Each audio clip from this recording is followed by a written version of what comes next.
Hello बच्चों, कैसे हो सारे के सारे। We are meeting back again in your very own उम्मीद बैच।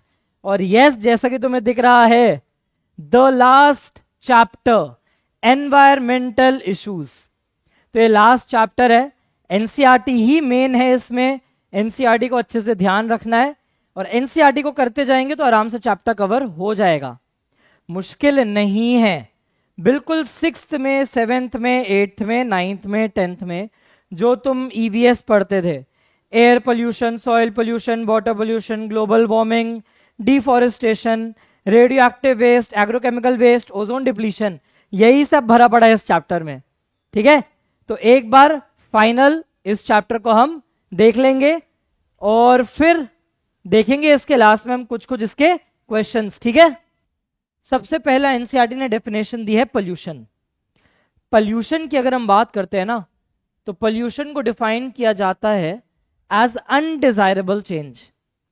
कोई भी अनवांटेड चेंज आ रहा है, किसमें आ रहा है?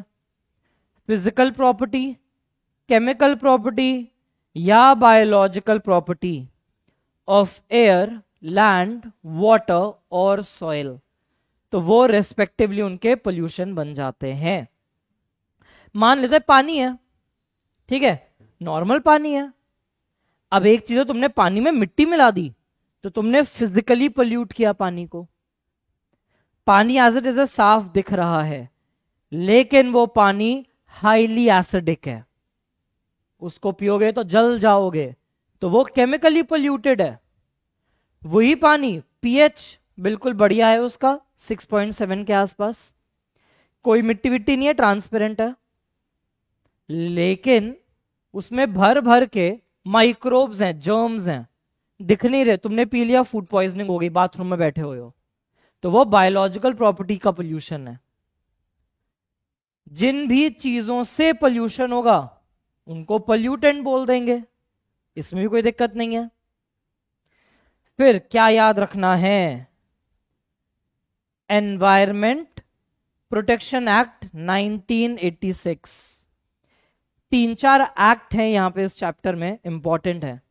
गवर्नमेंट ऑफ इंडिया ने 1986 में एनवायरमेंट प्रोटेक्शन एक्ट पास किया था ओवरऑल एनवायरमेंट कंजर्वेशन के लिए।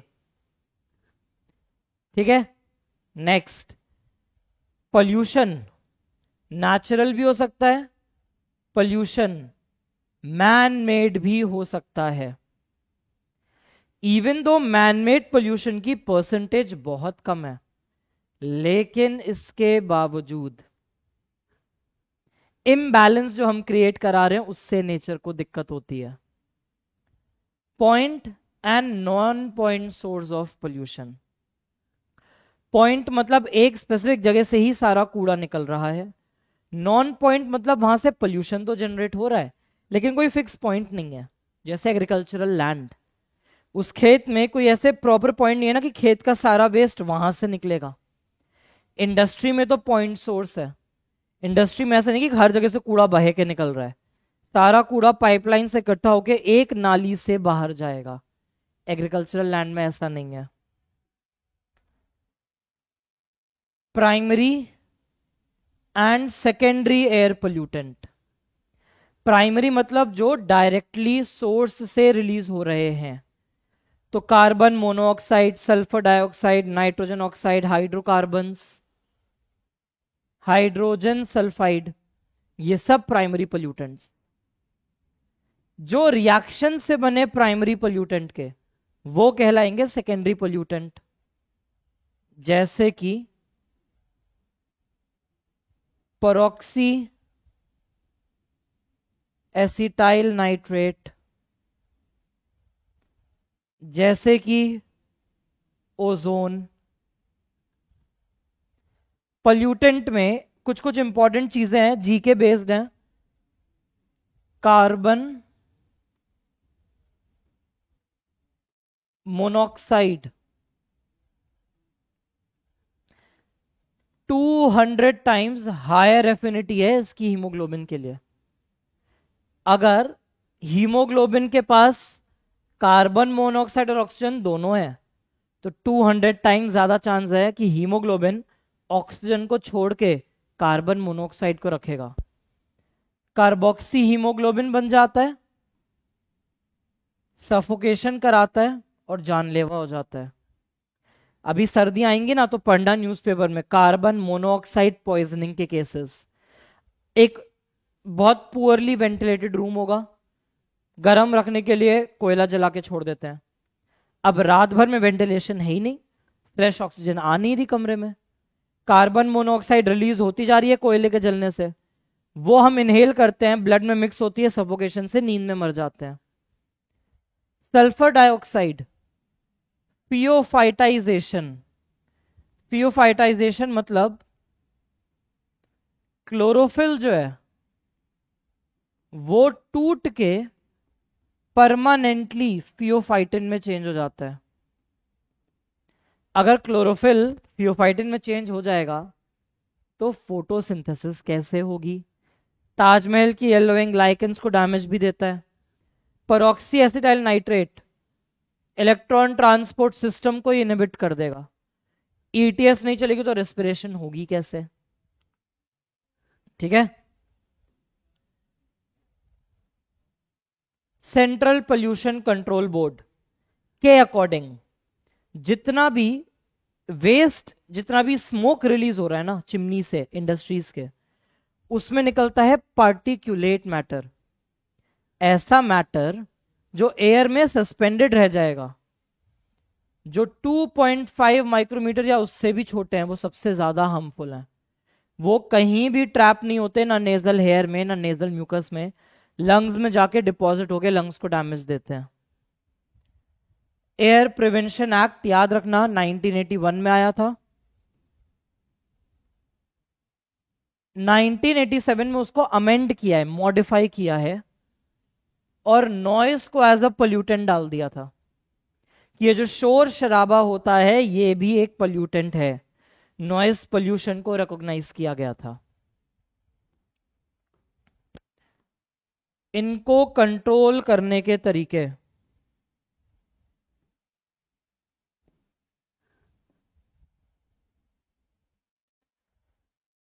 कंट्रोल कैसे करेंगे इसको?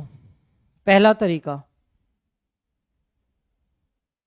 Electrostatic precipitator. तो नाम से पता चल रहा है करंट इलेक्ट्रिसिटी का यूज करना पड़ेगा यहां पे। 99% पार्टिकुलेट मैटर रिमूव जाते हैं थर्मल पावर प्लांट में से। होता क्या है यहां पे?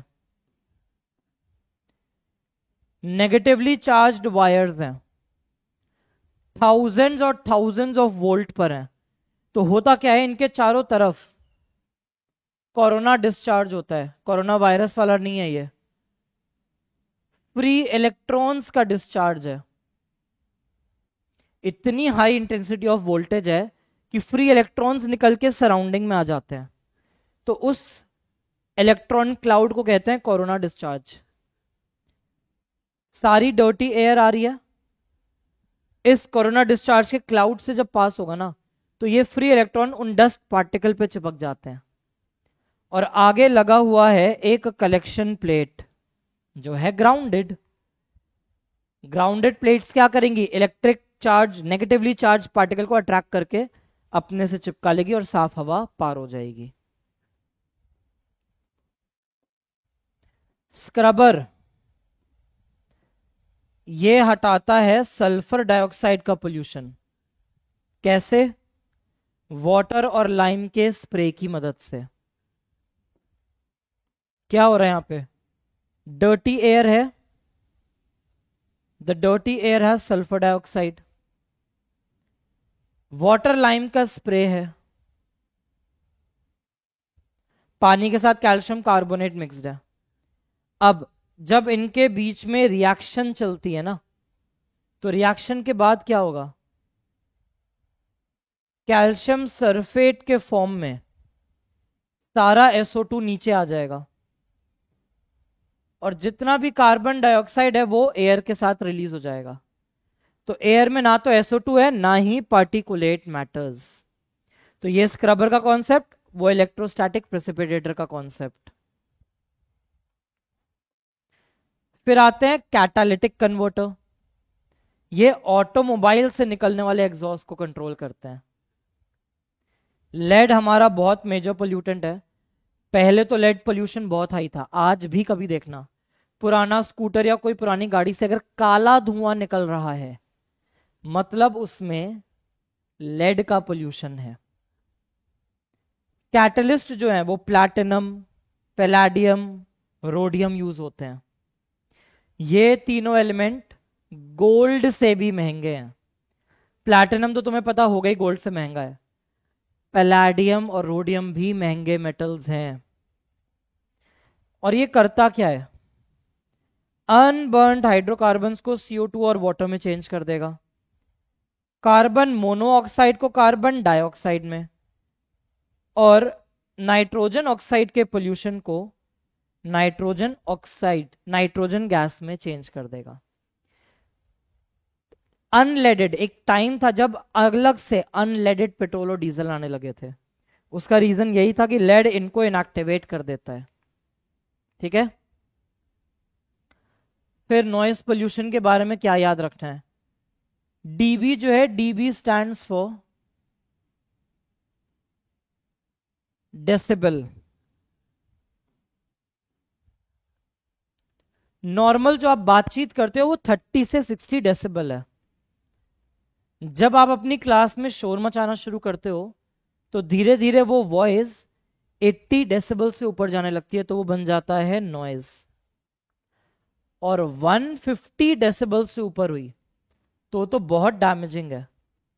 इतना डैमेजिंग तक हो सकता है कि उन साउंड वाइब्रेशन से नसें फट सकती हैं, जान भी जा सकती है। जब रेसिंग कार कहीं से जाती है, जेट का टेक ऑफ होता है, तो ईयर मफ लगाए जाते हैं, हेडफोन्स लगाए जाते हैं। क्यों? कि वो जो डेसिबल्स हैं वो कान तक कम पहुंचे। Main source automobiles. नोटिस किया है कितनी सारी जगह दिखाया जाता है नो हॉकिंग जोन है।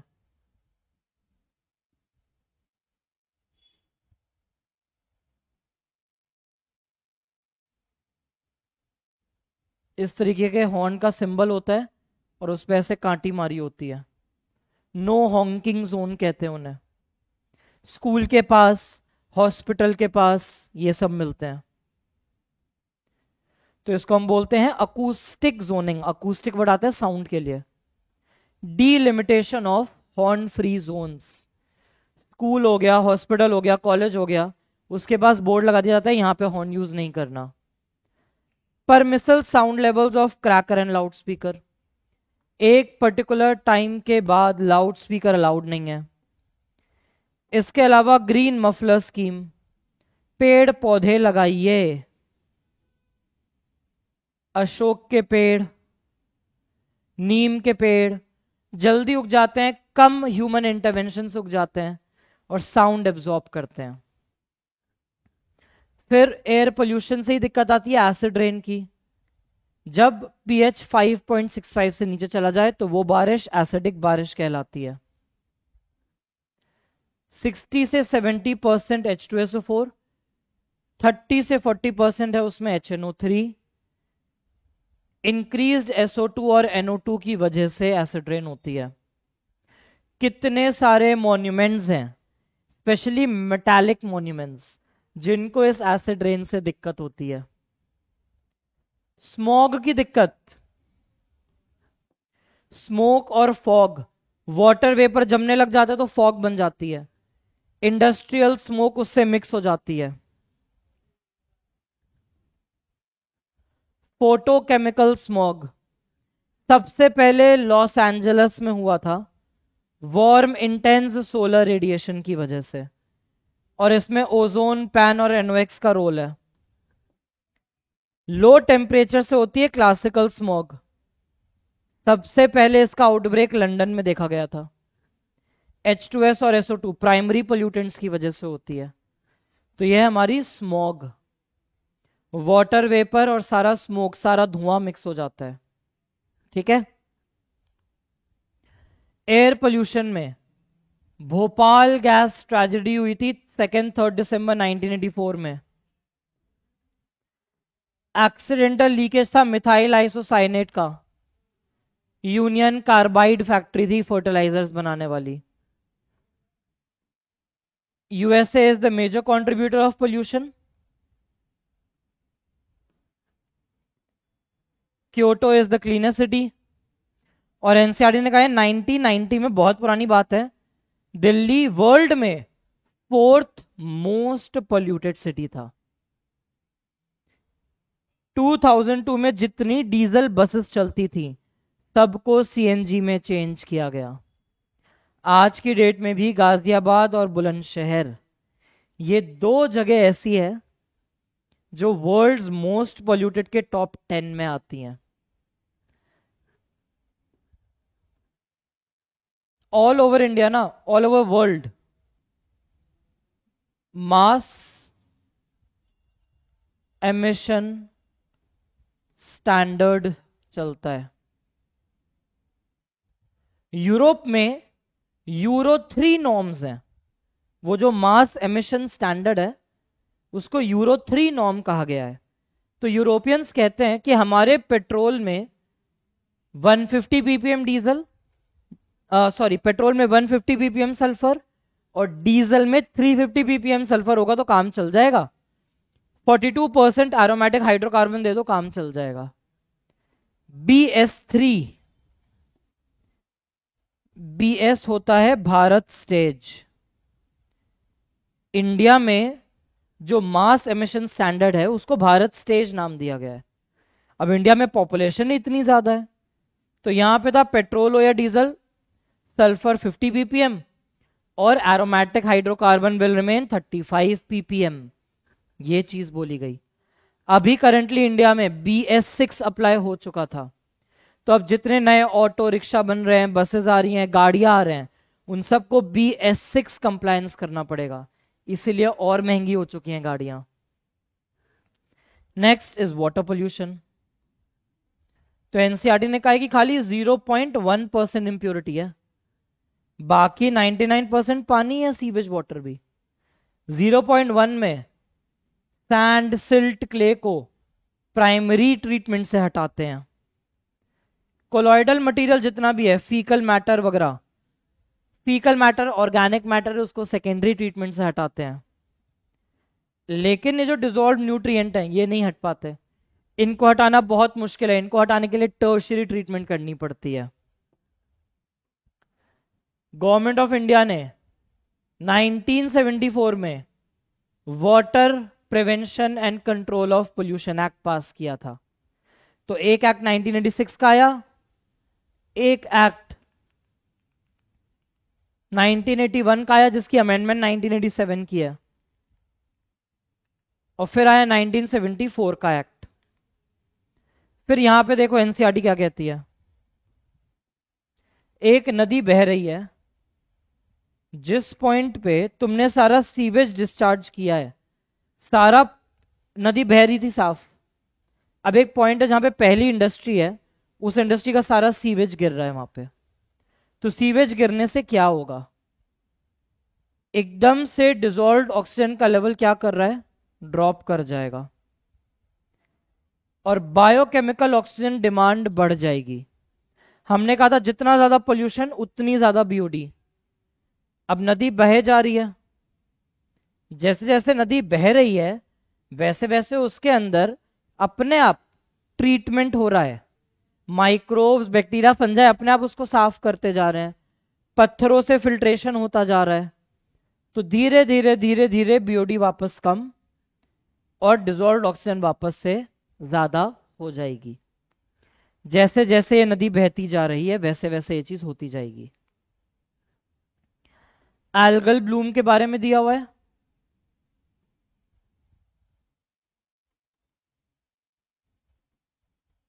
It is the excessive growth of blue-green algae.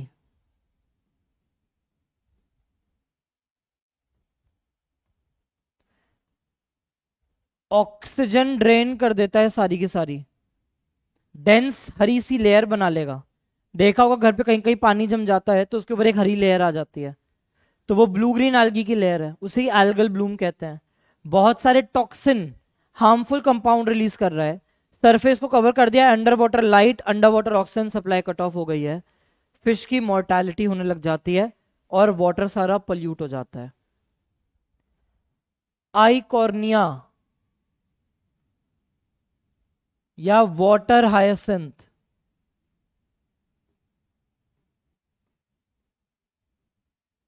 सारे वाटरवेज ब्लॉक कर देता है।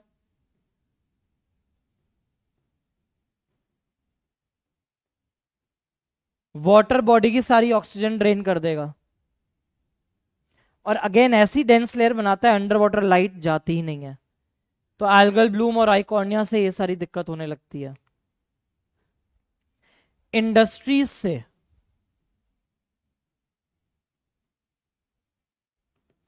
बहुत सारी इंडस्ट्रीज हैं जिनसे हैवी मेटल रिलीज होते हैं। ये जो हैवी मेटल है Mg is mercury, Minamata disease. Cadmium से बोन डिफॉर्मिटी होती है, एटाई डिजीज। लेड से kidney disorders. Arsenic highly poisonous है, ब्लैकफुट डिजीज कराता है। और यंग न्यू बॉर्न बेबीज में अगर आप उन्हें ऐसा पानी दे रहे हो जो नाइट्रेट रिच है, तो उनमें हीमोग्लोबिन नाइट्रेट से बाइंड होके मेट हीमोग्लोबिनीमिया कराता है। ऑक्सीजन की कमी हो जाती है तो सारी नसें ब्लूइश हो जाती हैं, तो ब्लू बेबी सिंड्रोम कहा जाता है। बायोमैग्निफिकेशन, ये क्या था? बायो मतलब लिविंग, मैग्नीफाई मतलब इंक्रीज। तो increase in level of pollutant at successive trophic level. जैसे जैसे ट्रॉफिक लेवल बढ़ता जा रहा है, पोल्यूटेंट की कंसंट्रेशन बढ़ती जा रही है। क्यों? क्योंकि ये पोल्यूटेंट है लिपिड सॉल्युबल।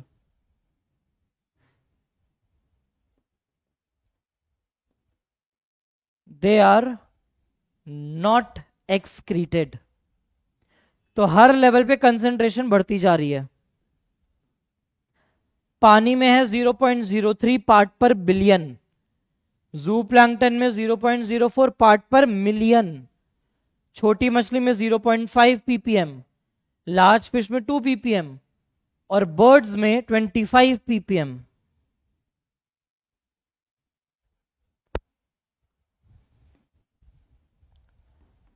अगर हम एक एग्रोकेमिकल डीडीटी का एग्जांपल लें, तो ये एनसीईआरटी ने लिखा है, it disturbs calcium metabolism in birds.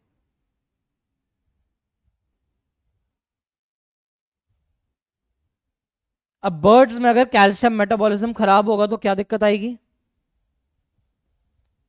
Egg shell पतले हो जाएंगे। एग शेल अगर पतले हैं तो प्री मैच्योर ब्रेकिंग हो जाती है अंडों की, उससे फुल्ली डेवलप्ड ऑर्गेनिज्म नहीं निकलता, प्री मैच्योर ऑर्गेनिज्म निकलता है। अब उसको तो कोई लेके नियोनेटल केयर यूनिट में जा नहीं रहा हॉस्पिटल में, तो बर्ड पॉपुलेशन डिक्लाइन होने लग जाती है।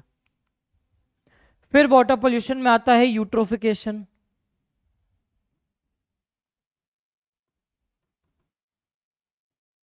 लेक में न्यूट्रिएंट एनरिचमेंट होने लग जाती है।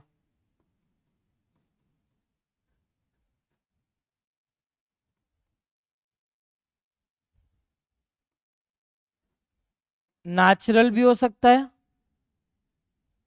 मैन मेड भी हो सकता है।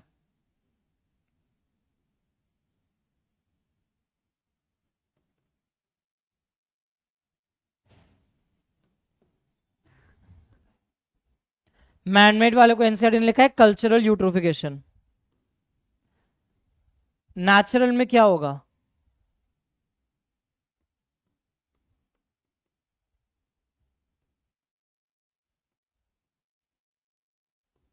It is due to nitrogen and phosphorus.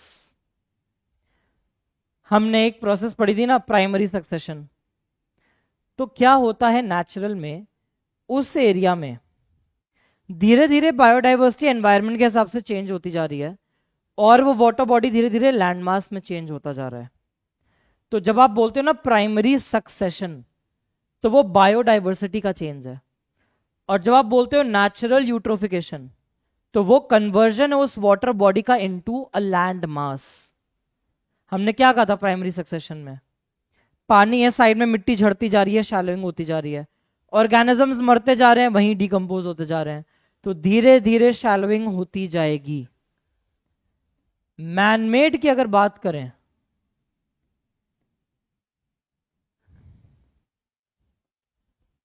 तो manmade is due to nitrates and phosphates. Agriculture से जितना भी फर्टिलाइजर का वेस्ट है, वो सारा का सारा बह के पानी में आ जाता है। उस एनरिचमेंट से प्राइमरी सक्सेशन नहीं हो रहा, एकदम से एल्गल ब्लूम हो जाएगा और सारा वाटर बॉडी डिस्ट्रॉय हो जाएगा। ठीक है? नेचुरल वाली जो प्रोसेस है, नेचुरल यूट्रोफिकेशन में बहुत साल लगते हैं। ये नेचुरल डेथ है लेक की। धीरे धीरे धीरे धीरे धीरे धीरे सक्सेशन चलता जा रहा है बायोडाइवर्सिटी का, लिविंग्स का, और धीरे धीरे वाटर बॉडी लैंड मास में चेंज होती जा रही है। फिर है थर्मल पोल्यूशन। इंडस्ट्रीज से खौलता हुआ पानी निकलता है। मशीनों को ठंडा रखने के लिए क्या किया जाता है? आसपास उनके रेडिएटर लगे होते हैं जिसमें से पानी पास कराया जाता है, और वो ठंडा ठंडा पानी जो आ रहा है वो मशीन्स को ठंडा तो कर देता है, लेकिन वो सारी गर्माहट लेके खौलता हुआ पानी के फॉर्म में निकलता है। तो ये जो इलेक्ट्रिसिटी पावर यूनिट्स हैं, इनसे खौलता हुआ पानी निकल रहा है। जो भी ऑर्गेनिज्म हाई टेम्परेचर के लिए सेंसिटिव थे, उसी वक्त वो मर जाते हैं। मान लो हमारी बॉडी को कुछ हैबिट नहीं है ना ज्यादा गर्म की, और कहीं पे 500 डिग्री का खौलता पानी तुम पे गिर जाए, तुम इंस्टेंटली मर जाओगे जल के, हिम्मत ही नहीं बचेगी जिंदा रहने की। फिर क्या लिखा है इन्होंने? It may enhance the growth of plant and fish in extremely cold area. ठंडे इलाकों में बायोडाइवर्सिटी इंक्रीज करा देगा, लेकिन कब? After causing damage to indigenous flora fauna. जो उस सर्दी के लिए अडेप्टेड एनिमल प्लांट थे, पहले उनकी डाइवर्सिटी खत्म होगी। फिर एक्सट्रीम ठंडे में एक्सट्रीम गर्म पानी मिलेगा तो वो थोड़ा नॉर्मल पानी बनेगा, और तब बायोडाइवर्सिटी थोड़ी इंक्रीज हो जाएगी। Just a minute.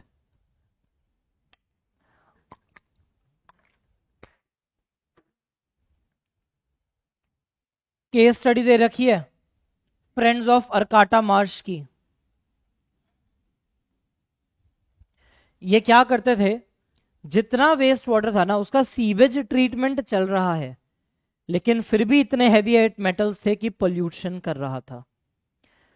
तो यहां पे एनसीईआरटी ने दे रखा है California state university, Humboldt state university है कैलिफोर्निया की, और अरकाटा शहर के लोग थे, मिलके 6 मार्शी एरियाज बनाए, टोटल 60 हेक्टेयर्स के, और वहां पे उन्होंने बैक्टीरिया, फंजाई, एल्गी और बहुत सारे प्लांट्स लगाए। ये प्लांट्स क्या करते हैं? They absorb heavy metal from the waste water. इनकी खासियत है they can absorb heavy metal from waste water. अब धीरे धीरे जब वहां पे मार्शी एरिया है, पानी है, तो ऑटोमेटिकली वहां पे पेड़ पौधे भी थे, तो वहां पे सारी चिड़िया वगैरह आने लग गई, वहां पे अलग अलग छोटे छोटे और एनिमल्स आने लग गए, तो एक छोटी सी मैनमेड सैंक्चुरी सी बन गई। और एक दे रखा है इको सैंड टॉयलेट।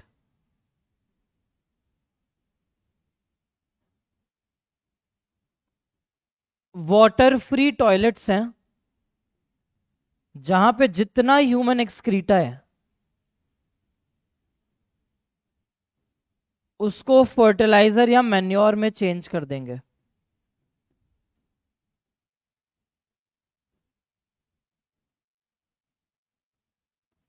केरला और श्रीलंका के लिए ये चीज दे रखी है, ठीक है। सारी एनसीईआरटी है, बेसिक बेसिक। सॉइल पोल्यूशन की बात करें तो अगर डायरेक्टली उसमें पोल्यूटेंट ऐड हो रहा है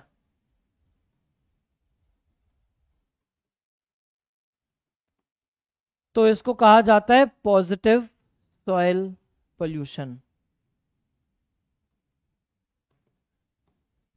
जैसे कि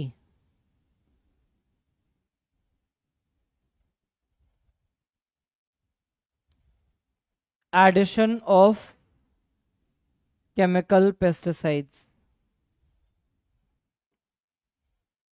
भर भर के पेस्टिसाइड डाल दिया जाता है, ये नहीं देखा जाता कि वो बेनिफिशियल ऑर्गेनिजम्स को हार्म कर रहा होगा।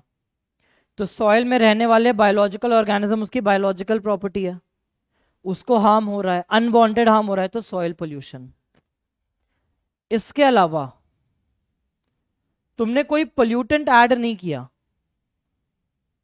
बट तुम्हारी एक्टिविटी की वजह से वहां की फर्टाइल टॉप सॉइल हट गई, तो इसको कहा जाता है negative soil pollution.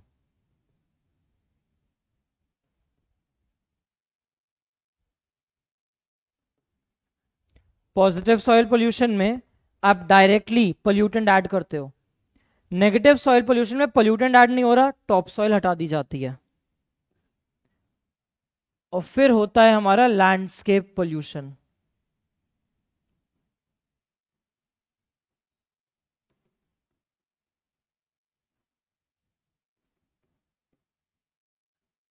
Landscape pollution की अगर हम बात करते हैं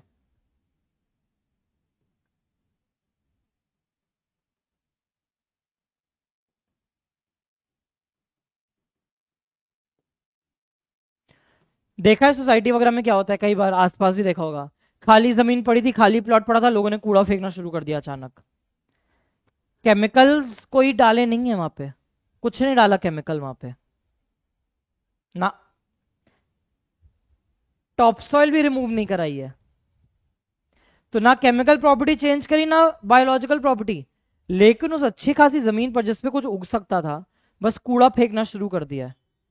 तो डंपिंग ऑफ वेस्ट को हम बोलते हैं लैंडस्केप पोल्यूशन। फिर सॉलिड वेस्ट में देखो, ध्यान देना,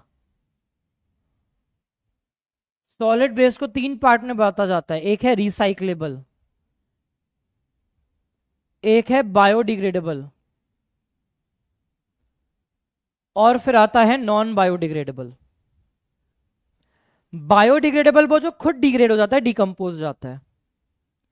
रिसाइक्लेबल वो जो है तो नॉन बायोडिग्रेडेबल, लेकिन आप उसे रीयूज कर सकते हो।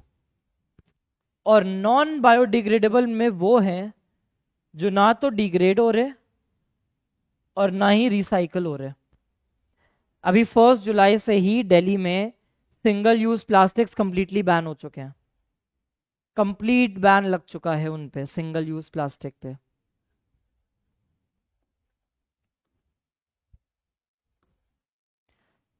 पहले हुआ करते थे ओपन लैंडफिल्स, शहर से दूर कहीं बाहर कूड़ा फेंकते जाओ फेंकते जाओ फेंकते जाओ फेंकते जाओ फेंकते जाओ, तो एक ओपन डंप यार्ड बन जाता था। बाद में देखा कि यार ये तो बड़ी दिक्कत की चीज है, वहां पे तो चूहे वगैरह और ऐसे गंदे गंदे जानवर पनप रहे हैं, खुले में है, बहुत बदबू आती है उस एरिया में। तो सोल्यूशन निकाला क्या, सैनिटरी लैंडफिल।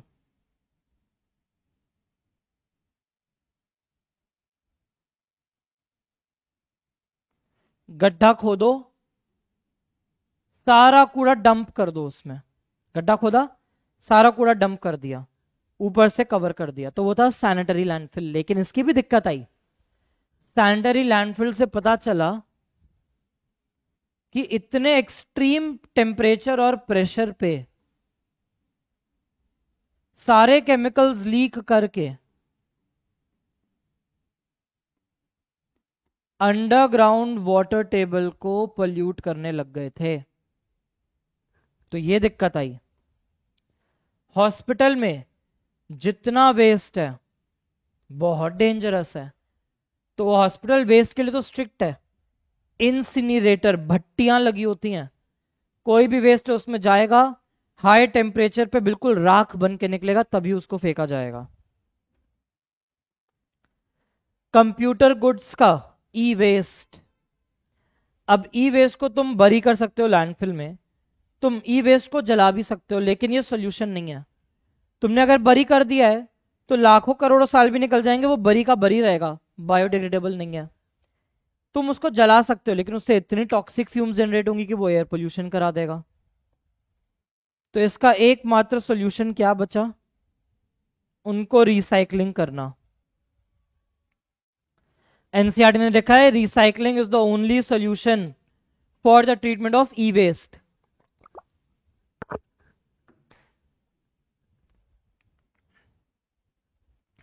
प्लास्टिक के केस में याद रखो,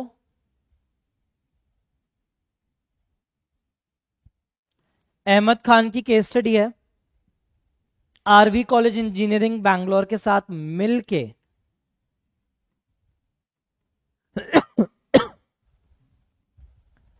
इन्होंने बनाया पॉली ब्लेंड।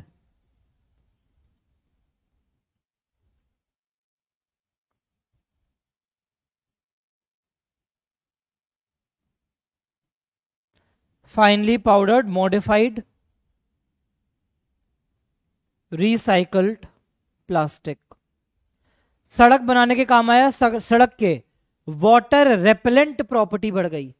होता है ना, सड़क बन गई है, खोद डाली, फिर से बनाया, बारिश आई, सड़क फिर टूट गई, तो सड़क की वाटर रेपेलेंट प्रॉपर्टी अच्छी हो जाती है पॉलीब्लेंड की मदद से।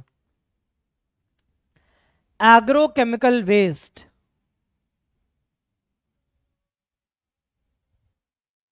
एग्रीकल्चरल केमिकल्स जो हैं, अगर अंडरग्राउंड चले गए तो they can pollute underground water.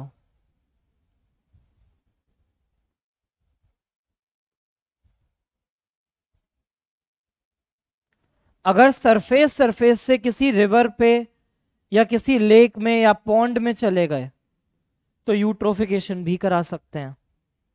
तो एग्रीकल्चरल केमिकल से भी डैमेज है।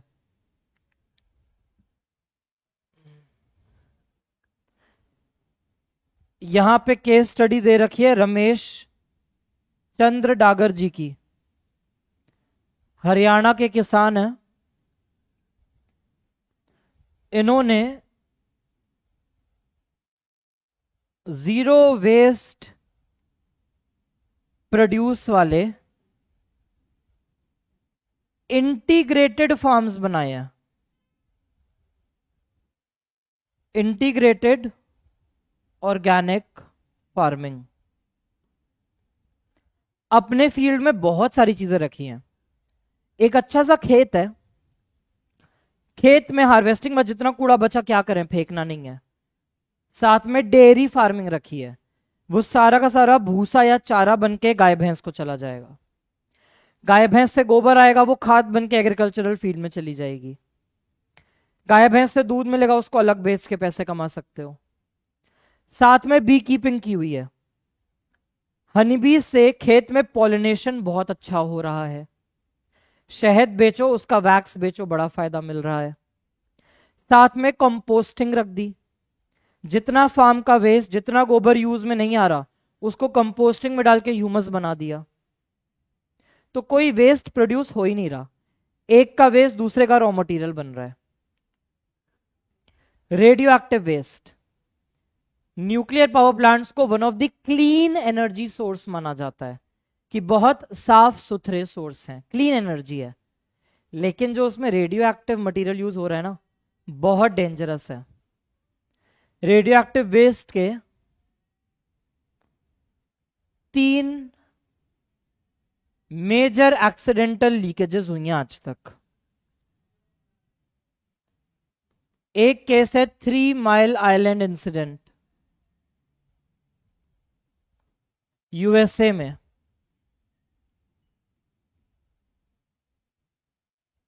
एक था चर्नोबिल डिजास्टर, यूक्रेन में। और एक हुआ था फुकुशिमा डिजास्टर जापान में।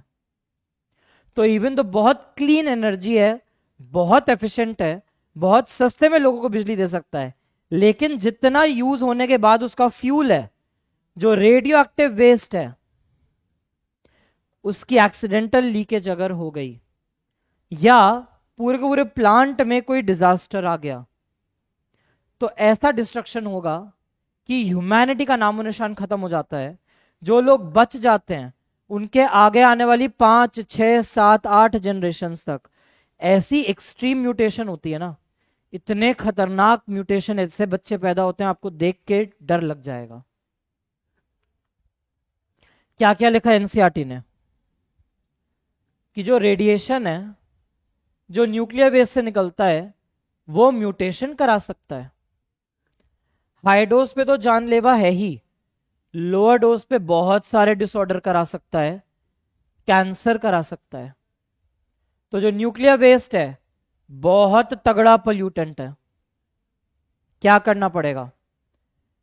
पहले तो न्यूक्लियर वेस्ट को प्री ट्रीट किया जाता है। न्यूक्लियर वेस्ट जो आया है उसको केमिकल्स से ही ट्रीट करके उनको थोड़ा सा नॉन टॉक्सिक बनाया जाता है। इसके अलावा ऐसे कंटेनर्स में रखा जाता है जो शील्डेड हो। ऐसे अलॉयज यूज करके बनाया जा रहा है कि उनसे ज्यादा के ज्यादा रेडिएशन अंदर ही रह जाए, बाहर ना निकले रेडिएशन उनसे, और फिर धरती के 500 मीटर नीचे उनको रखना पड़ता है। अब दिक्कत यह है, तुमने तो सब कुछ करके रख दिया, बहुत तगड़ा भूकंप आया, क्रैक आ गए उनमें, लिखा है ना कि आज भी क्यों लोग एग्री नहीं करते। कंटेनर्स में क्रैक आ गया, अब वो धीरे धीरे वो रेडियो एक्टिव फ्यूल लीक होता होता वाटर बॉडी में मिक्स हो गया, लोगों को डैमेज दे रहा है। तुम्हें आइडिया ही नहीं लग रहा, क्यों? क्योंकि वो तो 500 मीटर धरती के नीचे था। बाद में कभी डिटेक्ट होगा, ओ शिट, इसमें रेडियो एक्टिव चीज वहां से आ रही है। Green house and global warming. बचपन से पापा मम्मी तुम्हें समझाते थे हमेशा अच्छे बच्चों के साथ रहा करो, बुरों के साथ रहोगे तो बुरा बन जाओगे और बदनामी भी होगी। अब बुरा बन जाओगे या नहीं ये तो तुम्हारे ऊपर है कि तुम्हारे मॉरल्स कितने अच्छे हैं, लेकिन हाँ बदनामी में फंसोगे। 10 बच्चे हैं, 8 ने मार पिटाई करी, 2 बस वहां खड़े थे, 2 का नाम भी चला जाएगा। तो यही चीज है ग्रीन हाउस इफेक्ट के साथ। ग्रीन हाउस इफेक्ट बुरी चीज नहीं है। बिना ग्रीन हाउस इफेक्ट के अर्थ का टेम्परेचर ही -18 डिग्री होता, लाइफ पॉसिबल हो ही नहीं पाती। ग्रीन हाउस इफेक्ट की वजह से अभी अर्थ का टेम्परेचर 15 डिग्री पे मेंटेन्ड है। ग्रीन हाउस इफेक्ट क्या है? घूमने का मन किया, बाहर है भरी गर्मी, चले गए घूमने अपनी गाड़ी से, एसी ऑन किया, बैठे गए, पार्किंग मिली नहीं, धूप में गाड़ी लगा के छोड़नी पड़ी। मूवी थिएटर गए, टिकट ही नहीं मिल रही है, आगे की टिकट मिल रही है, ऐसे करके मूवी देखनी पड़ेगी। तुमने कहा छोड़ो यार, 20 मिनट लग गए इस सब में, वापस आए, कहते कहीं और चलते हैं। गाड़ी का गेट खोल के तुम बैठे हो और ऐसे तेज हीट का भपका आया है। तो जो हीट का भपका आया है ना, वो ग्रीन हाउस इफेक्ट की वजह से आया है। लाइट एनर्जी गाड़ी के शीशों से अंदर आई लेकिन एस्केप नहीं कर पाई, सारी हीट अंदर ट्रैप होती जा रही है, होती जा रही है, होती जा रही है, टेम्परेचर बढ़ता जा रहा है। तो अर्थ पे भी एटमॉस्फेयर की जो चादर है वो एनर्जीज को अंदर तो आने देती है, बाहर कम जाने देती है। तो वो अंदर ही अंदर हीट एनर्जी ट्रैप होकर अर्थ को गर्म करती जा रही है। अब हमने कहा था ह्यूमन से जो इम्बैलेंस क्रिएट हो रहा है, हम जो इम्बैलेंस क्रिएट कराते हैं उसकी वजह से हो रही है global warming. Global warming unwanted increase है अर्थ के टेम्परेचर में। पास्ट सेंचुरी में 0.6 डिग्री सेल्सियस बढ़ चुका है, and most of it in the last 30 years. 2 degree का चेंज भी अगर आता है ना, हम ह्यूमंस हैं, हम बहुत इवॉल्व्ड हैं, हमें फर्क नहीं पड़ता। दिन का टेम्परेचर 47 है, रात तक आते आते टेम्परेचर आराम से 40 हो चुका है, तुम्हें फर्क नहीं पड़ रहा। लेकिन 0.6 से लेके 2 डिग्री का चेंज। बहुत सारे लोअर ऑर्गेनिजम्स हैं इकोसिस्टम में जिनकी जिंदगी तबाह कर रहा है, स्पेशली कॉरल्स की। कॉरल्स इतने कीस्टोन मेंबर है ना ओशियानिक इकोसिस्टम के, अगर वो धीरे धीरे एक्सटिंक्ट होते जा रहे हैं, अगर वो एक बार एक्सटिंक्ट हो गए, सारी की सारी ओशियानिक लाइफ एक टाइम के बाद एक्सटिंक्ट हो जाएगी। ओशंस की लाइफ खत्म होगी, टेरेस्ट्रियल लाइफ पे असर आएगा, वो भी खत्म हो जाएगा, बायोडाइवर्सिटी का अंत हो जाएगा। क्या लिखा एनसीईआरटी ने? सूरज की रोशनी आ रही है, कुछ तो एस्केप कर गई, बाकी सब ट्रैप हो जाती है, और ट्रैप होने के बाद अर्थ के पास आती है, अर्थ उनको एब्जॉर्ब करता है, फिर इंफ्रारेड रेडिएशन छोड़ता है, अर्थ का एटमॉस्फेयर उसको वापस कर देता है अर्थ को। तो ऐसे करते करते करते करते हर बार हीट का लॉस होता जा रहा है। तो एनसीईआरटी के लाइंस देखना अपनी अपनी। Green house gases they absorb long wave radiation from earth. वो सारी एनर्जी आई अर्थ पे टकराई, कुछ तो इमिडिएटली बाउंस बैक करके बाहर चली गई, और कुछ लॉन्ग वेव इंफ्रारेड रेडिएशन को कौन, ग्रीन हाउस गैसेस ट्रैप कर लेती हैं और अर्थ को ही वापस कर देती हैं। और ये साइकिल चलती रहती है जब तक सारी लॉन्ग वेव रेडिएशन खत्म नहीं हो जाती। लेकिन इस टू एंड फ्रो में बाउंसिंग बाउंसिंग चल रही है, उसमें हीट रिलीज होती जा रही है। The major green house gases carbon dioxide, followed by methane, then chlorofluorocarbon, then N2O। Percentage as it is याद रखनी है, एज इट इज क्वेश्चन आएगा। कैसे कंट्रोल कर ले ग्लोबल वार्मिंग को? फॉसिल फ्यूल का इस्तेमाल कम कर दो, एनर्जी एफिशिएंट चीजें लो। इलेक्ट्रॉनिक अप्लायंस पे देखना स्टार मार्क लगा होता है। 5 स्टार एनर्जी लेवल होगा बहुत महंगा होगा, 2 स्टार लेवल होगा सस्ता, 1 स्टार और सस्ता, लेकिन वो एनर्जी एफिशिएंट नहीं है। डिफॉरेस्टेशन को कम करो, रिफॉरेस्टेशन ज्यादा करो, ह्यूमन की पॉपुलेशन को कंट्रोल करो, वही सब चीजें। इंटरनेशनल मीटिंग्स कराओ, ग्रीन हाउस गैस के एमिशन को कम करो। न्यूज़पेपर खोल के देख लो, वही एनवायरमेंटल न्यूज में यही सब मिलेगा। तो सबसे पहले, बहुत पहले, जब इन लोगों को लगा ना यार नेचर तो बड़ी डैमेज हो रही है, तो क्योटो जापान में 97 में एक मीटिंग हुई थी, उसका नाम था COP3 meeting. COP stands for conference of parties. इन्होंने क्या बोला? इन्होंने ये बोला कि ग्रीन हाउस गैस के लेवल को 5% हम कम करेंगे as compare to 1990 level. Kyoto protocol में 97 में हर कंट्री ने ये प्रतिज्ञा ली थी कि हमारे कंट्री में 1990 में मान लो X लेवल था ग्रीन हाउस गैस का, तो 2008 से 2012 तक में हम X-5% अचीव कर लेंगे। कर पाए नहीं अलग चीज है। दोहा कतर में 2012 में मीटिंग हुई, COP18 meeting.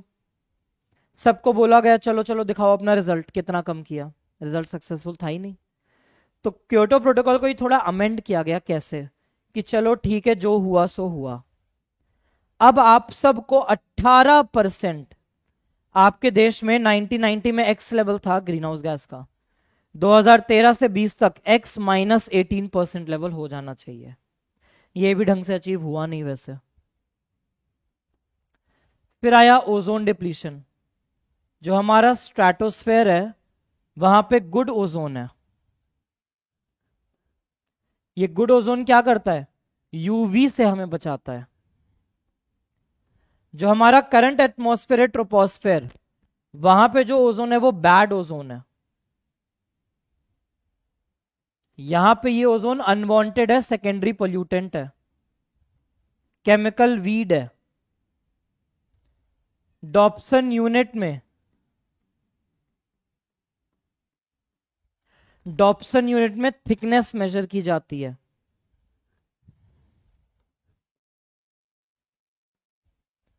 ODS stands for ozone depleting substance. जो ओजोन को डैमेज करते हैं। सबसे ज्यादा खतर इसमें सीएफसीज थे। सीएफसी ना बहुत अच्छे रेफ्रिजरेंट थे, कूलेंट थे, ठंडक वाले एजेंट। तो पहले के जमाने में बहुत यूज हुआ, सारा क्लोरोफ्लोरोकार्बन रिलीज होकर एटमॉस्फेयर में जाता रहा। बाद में देखने लग गए यार लोगों को बड़ी सीवियर डैमेज हो रही है स्किन की, यूवी की कंसंट्रेशन बड़ी बढ़ती जा रही है। तो पता चला कि ये सीएफसी से क्लोरीन रिलीज होता है जो ओजोन को परमानेंटली डैमेज कर रहा है, और बाद में सीएफसी पर बैन लगा दिया गया था। Ozone hole was the depletion over Antarctic region. Ozone की लेयर बहुत पतली हो गई थी, ऐसे नहीं कि छेद हो गया, असली में ओजोन इतना पतला हो गया था कि वो अच्छे से यूवी को फिल्टर नहीं कर पा रहा था। एनसीईआरटी के डायग्राम में हर साल लेट अगस्त से अर्ली अक्टूबर में ओजोन होल बहुत प्रोमिनेंटली दिखता है, डायग्राम में एनसीईआरटी का ये। अब करंट न्यूज ये कहती है ओजोन होल ऑलमोस्ट हील हो चुका है, 99% हीलिंग उसकी हो चुकी है। यूवीबी डैमेजेस डीएनए, म्यूटेशन कराता है, स्किन कैंसर कराता है, कॉर्निया वगैरह में इन्फ्लेमेशन करा के स्नो ब्लाइंडनेस करा सकता है। तो इतना डैमेजिंग है यूवी हमारा। कनाडा में एक जगह है मॉन्ट्रियल, वहां पे एक ट्रीटी साइन हुई थी जिसको कहते हैं मॉन्ट्रियल प्रोटोकॉल। 1987 में साइन हुई थी, 1989 तक अप्लाई हुई थी। इसका एम था ओजोन डिप्लीटिंग सब्सटेंस को कंट्रोल करना। ये रिएक्शन तुम्हारी एनवायरमेंटल केमिस्ट्री की बुक में है कि जो हमारा क्लोरीन है वो खाली एक कैटलिस्ट की तरह काम कर रहा है, वो डिस्ट्रॉय हो ही नहीं रहा। तो आज भी जितने सीएफसीज जा चुके हैं ना, उनके क्लोराइड आज भी एज इट इज हैं, आज भी डैमेज दे रहे हैं, लेकिन नेचर ने अपने आप को उससे उभार लिया है। तो जितनी भी ऑक्सीजन है, एक तो वैसे ही यूवी उसे ऑक्सीजन और ऑक्सीजन में ब्रेक कर देता है, ये O और O2 मिलके यूवी की प्रेजेंस में ओजोन बनते हैं, और रिवर्सिबल चेंज है। अब होता क्या है, क्लोरोफ्लोरोकार्बन्स को यूवी जब ट्रीट करता है ना, तो फ्री क्लोराइड आयंस बनते हैं, ये ओजोन के साथ रिएक्ट करते हैं, पर क्लोरेट ClO बनाते हैं, और स्ट्रेटोस्फेयर में ऑक्सीजन बना दिया। स्ट्रेटोस्फेयर में ऑक्सीजन को कोई काम नहीं है, काम यहां पर हमें है। फिर ये ClO एक और O से कंबाइंड होके क्लोरीन फ्री हो गया, ऑक्सीजन गैस बना दी। तो ये जो क्लोराइड है ये एज इट इज फ्री होके आ चुका है, और ये क्लोराइड वापस जाके नए ओजोन्स को ब्रेक कराता जाएगा। तो ये दिक्कत आ गई है। फिर improper resource utilisation, soil erosion and desertification. Urbanisation की वजह से गांव से शहर की तरफ शहर बसाने के चक्कर में हुआ, एग्रीकल्चरल लैंड्स खत्म करते चले गए, जंगलों को काटते चले गए, टॉप सॉइल एक्सपोज हो गई, अब हवा या पानी आएगा धुल जाएगी। तो that is soil erosion, removal of top soil. और over a period of time वो जगह बंजर हो जाएगी, इनफर्टाइल हो जाएगी, डेजर्ट बन जाएगा, तो डेजर्टिफिकेशन। इसके अलावा वाटर लॉगिंग और सॉइल सैलिनिटी की दिक्कत, ये ग्रीन रेवोल्यूशन की वजह से है।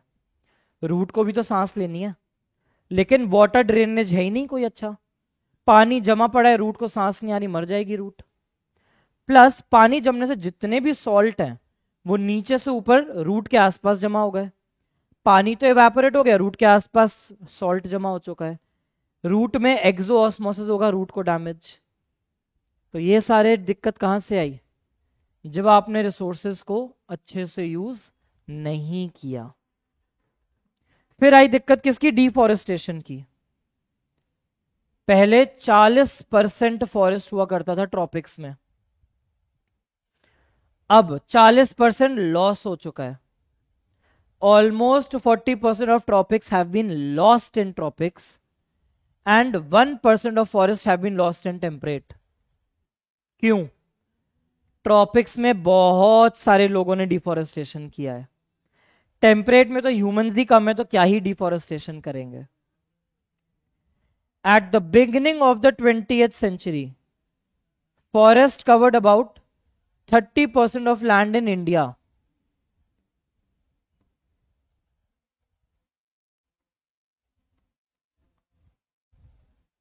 बीसवीं शताब्दी की शुरुआत में 30% इंडिया फॉरेस्ट हुआ करता था। एंड ऑफ सेंचुरी तक 21.54 हो चुका है। ओल्ड एनसीईआरटी में शायद 19.4% था। तो थोड़ी बहुत इंप्रूवमेंट हुई है, लेकिन अभी भी आप हो नेगेटिव में। 1988 में नेशनल फॉरेस्ट पॉलिसी आई थी। नेशनल फॉरेस्ट पॉलिसी ने कहा था कि हर फॉरेस्ट का 33% कवर होना ही चाहिए। फॉरेस्ट कहां? प्लेन्स में। जो भी प्लेन एरिया है, तुम अर्बनाइजेशन जितनी मर्जी करा लो, 33% एरिया फॉरेस्ट होना चाहिए, और हिल्स का 67% फॉरेस्ट होना ही चाहिए। सबसे सीवियर दिक्कत आई झूम कल्टीवेशन से, स्लैश एंड बर्न एग्रीकल्चर। पहले क्या होता था, जला दिया, अब वो जो जला हुआ मटेरियल वहीं पड़ा हुआ है ना, वो ऐश में सारे न्यूट्रिएंट्स है, वो मैन्योर का काम कर रहा है। 10-12 साल तक फार्मर वहां वापस नहीं आता था। अपने आप बारिश वगैरह हो रही है, सेकेंडरी सक्सेशन हो रहा है, सॉइल सारी प्रॉपर्टी रीगेन कर लेता था। पॉपुलेशन बढ़ती गई, 10 से 8 साल, 8 से 6 साल, 6 से 4 साल करते करते अब वो हर साल वही चीज जलाते हैं, वहीं ग्रो करते हैं। तो अब धरती पे इतना प्रेशर बनता है कि 5-6 साल बाद धरती कहती है आई एम डन, तुम कुछ भी कर लो, अब मैं तुम्हारे पास कुछ भी पैदा करवा ही नहीं सकती। तो धरती बैरन लैंड हो चुकी है। अब बैरन लैंड फार्मर छोड़ के चल देता है, उस पर सेकेंडरी सक्सेशन भी नहीं हो सकता, तो परमानेंटली डेजर्टिफाई हो चुका है, परमानेंटली डेजर्ट में चेंज हो चुका है, किसी काम का नहीं बचा। डिफॉरेस्टेशन में ही Amrita Devi Bishnoi wildlife protection award है। इंडिविजुअल को भी मिल सकता है, ग्रुप को भी मिल सकता है। क्यों? रूरल एरिया में मिलता है वाइल्ड लाइफ प्रोटेक्शन के लिए। अमृता देवी, जोधपुर की कहानी है। राजा ने कहा महल बनाना है, लकड़ी काट के लाओ। बिश्नोई ट्राइब आज तक नेचर से बड़े क्लोजली अटैच्ड है। राजा ने बोला लकड़ी लाओ, बिश्नोई ट्राइब की अमृता देवी बिश्नोई अपनी 3 बेटी और बहुत महिलाओं के साथ जंगल पहुंच गई कि पेड़ नहीं कटने देंगे। पेड़ों से चिपक के खड़ी हो गई। राजा का आदेश था, ह्यूमन राइट का कॉन्सेप्ट नहीं था, पेड़ों के साथ उनको भी काट दिया गया, तो उन्होंने अपनी जानों का बलिदान दे दिया। तो उसको रिकॉग्नाइज करने के लिए यह अवार्ड दिया गया। इसी की बेस पर मॉडर्न इंडिया में गढ़वाल हिमालय में सुंदरलाल बहुगुणा जी ने, अब तो पास अवे हो गए, ही इज नो मोर, इन्होंने चिपको मूवमेंट स्टार्ट किया था। लेकिन अब ह्यूमन राइट्स हैं, आप ऐसे ही बुलडोजर नहीं चला सकते किसी जिंदा इंसान पर। तो गवर्नमेंट ऑफ इंडिया ने देखा कि यार जो लोकल मेंबर है ना उस फॉरेस्ट के, वो अच्छे से समझते हैं, उन्हीं को सारी जिम्मेदारी दे दो, उनको पैसा दे दो प्रोटेक्शन का। तो गवर्नमेंट ऑफ इंडिया ने 1980 में जॉइंट फॉरेस्ट मैनेजमेंट का कॉन्सेप्ट दिया कि जितनी लोकल कम्युनिटीज हैं वही प्रोटेक्ट और मैनेज करेंगी फॉरेस्ट को, गवर्नमेंट उनको फंड देता जाएगा, और इन रिटर्न वो फॉरेस्ट की चीजों को बेच के अपना जीवन गुजार सकते हैं, लेकिन सस्टेनेबल मैनर में। गवर्नमेंट में ये इंस्पेक्शन चलता था कि भाई कितने पेड़ हैं। 6 महीने बाद अगर एक भी पेड़ कम मिला तो जो भी लोकल अथॉरिटी उसके लिए जिम्मेदार है, उनकी खैर नहीं। स्मगलिंग अलाउड नहीं है पेड़ों की वहां पे, ठीक है। कुछ कुछ out of the NCERT special चीजें हैं, जी के बेस्ड हैं। यूनाइटेड नेशंस में एक विंग है UNEP, United Nation environment programme. वो जो मीटिंग कराते हैं ना उसको बोलते हैं United Nation framework convention. Convention मतलब मीटिंग ऑन क्लाइमेट चेंज, इसी को शॉर्ट में कॉप बोल दिया जाता है, कॉन्फ्रेंस ऑफ पार्टीज। तो कॉप 26 ग्लासगो में हुआ था, कॉप 25 मैड्रिड में हुआ था, कॉप 24 कैटोवाइस में हुआ था, कॉप 26 जो है होना था नवंबर में, लेकिन हुआ वो नवंबर 2021 में एपिडेमिक की वजह से। COP27 इजिप्ट में होगा 7 से 8 नवंबर 2022 में। कॉप मीटिंग्स कई बार पूछी गई हैं। फिर ये कुछ इंपॉर्टेंट डेट्स, इन पे भी जी के बेस्ड क्वेश्चन आ सकता है। Ramsar convention, conservation of wetlands, जैसे अमेजोन को लंग्स ऑफ द प्लैनेट बोलते हैं ना, वैसे ही वेटलैंड्स को किडनी ऑफ द प्लैनेट बोलते हैं। जैसे लंग्स में CO2 O2 एक्सचेंज करता है, किडनी में फिल्ट्रेशन होती है, तो ये जो वेटलैंड्स है ना, इनसे बहुत स्ट्रॉन्ग फिल्ट्रेशन के बाद सारा पानी ओशंस में चला जाता है।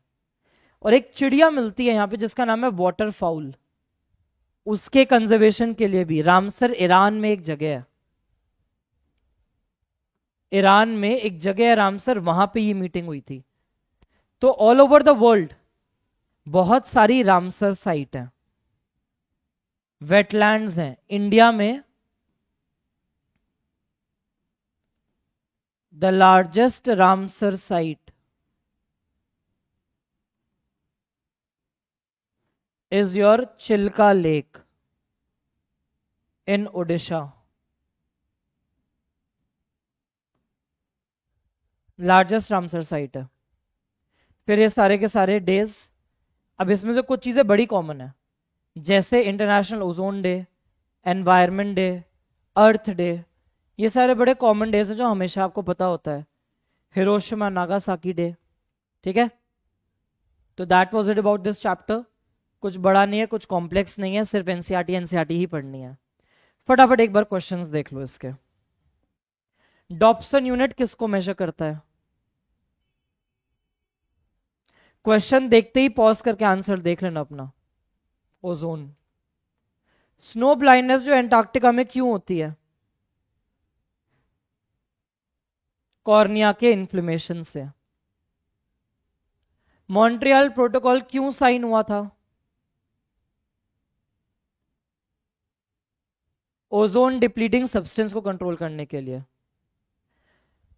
A species that was introduced for ornamentation but has become a troublesome weed. Europeans ने सुंदर सुंदर फ्लावर और लीफ के लिए आइकॉर्निया को लेके आए थे। Air prevention and control of pollution act was amended in 1987 to include among pollutants. तो हमने कहा था noise was added as the pollutant. Next, कौन से, according to CPCB, what size of particulate is responsible for causing great harm to human health? तो 2.5 वाले। Which of these following method is most suitable for disposable of nuclear waste?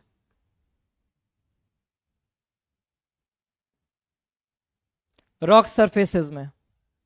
Which of the following pair of gas is responsible for greenhouse effect?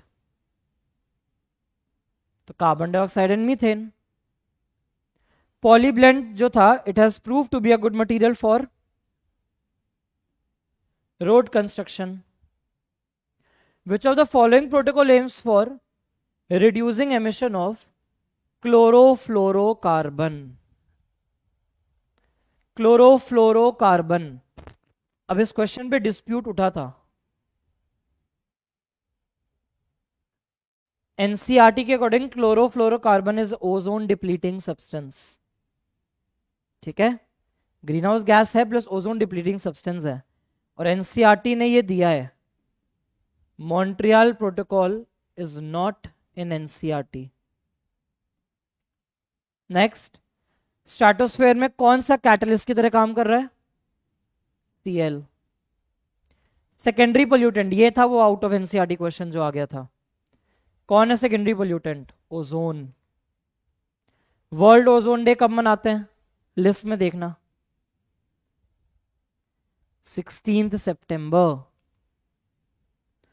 Match the following. Eutrophication होता है nutrient enrichment.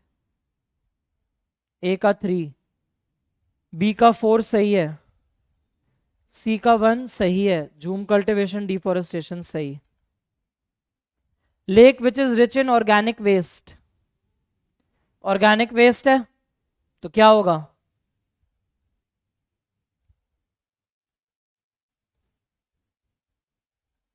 Organic waste से algal bloom से mortality of fishes. Highest DDT कहां मिलेगी? Bird में। Depletion of which of the gas in atmosphere can lead to increased incidence of skin cancer? तो ozone की कमी से स्किन कैंसर का खतरा होएगा।